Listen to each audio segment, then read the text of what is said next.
আসসালামু আলাইকুম রহমতুল্লাহ। দুনিয়াতে যারা মূর্তি পূজা করেছিল, কিয়ামতে সে সকল মূর্তিগুলো তাদের পূজারীদের কোনো রকম সাহায্য করতে অক্ষমতা প্রকাশ করবে।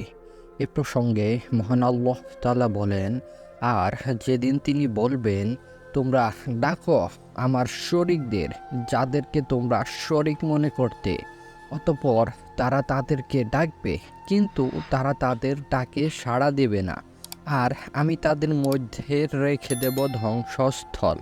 সূরা আল কাহাফ।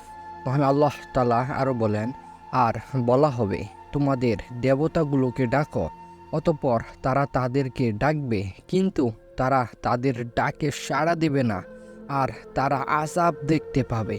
হায়, এরা যদি সৎ পথ প্রাপ্ত হতো। সূরা আল কাসাস আয়াত 34। আল্লাহ তাআলা অন্য আয়াতে বলেন, আর নিশ্চয়ই তোমরা এসেছ আমার কাছে একা একা। যে রূপ সৃষ্টি করেছি আমি তোমাদেরকে প্রথমবার, এবং আমি তোমাদেরকে যা দান করেছি তা তোমরা ছেড়ে রেখেছ তোমাদের পিঠের পিছনে, আর আমি তোমাদের সাথে তোমাদের সুপারিশকারীদের দেখছি না, যাদের তোমরা মনে করেছ যে নিশ্চয়ই তারা তোমাদের মধ্যে আল্লাহর অংশীদার। অবশ্যই ছিন্ন হয়ে গেছে তোমাদের পরস্পরের সম্পর্ক, আর তোমরা যা ধারণা করতে তা তোমাদের থেকে হারিয়ে গেছে। সূরা আল আনআম। কিয়ামতের দিন আল্লাহ তাআলা শিরককারীদের বলবেন, দুনিয়াতে তোমরা যে সকল দেবদেবী, মূর্তি, মানুষ, জন্তু, জানোয়ারদেরকে আমার সাথে শরীক করতে, তাদের থেকে আজকে সাহায্য চাও। তাদেরকে বলো তোমাদের উদ্ধার করতে। তখন শিরককারীরা তাদের ডাকবে, কিন্তু তারা কোনো উত্তর দেবে না। যারা ঈসা আলাইহিস সালামকে আল্লাহর পুত্র বলে গ্রহণ করেছে, তিনি তাদের থেকে সম্পর্ক ছেদের ঘোষণা দেবেন। মহান আল্লাহ বলেন, আর আল্লাহ যখন বলবেন, হে মারিয়ামের পুত্র ঈসা, তুমি কি মানুষদেরকে বলেছিলে যে তোমরা আল্লাহ ছাড়া আমাকে ও আমার মাতাকে ইলাহ রূপে গ্রহণ করো? সে বলবে, আমি পবিত্র মহান, যার অধিকার আমার নেই, তা বলা আমার জন্য সম্ভবই নয়। যদি আমি তা বলতাম তাহলে অবশ্যই আপনি তা জানতেন।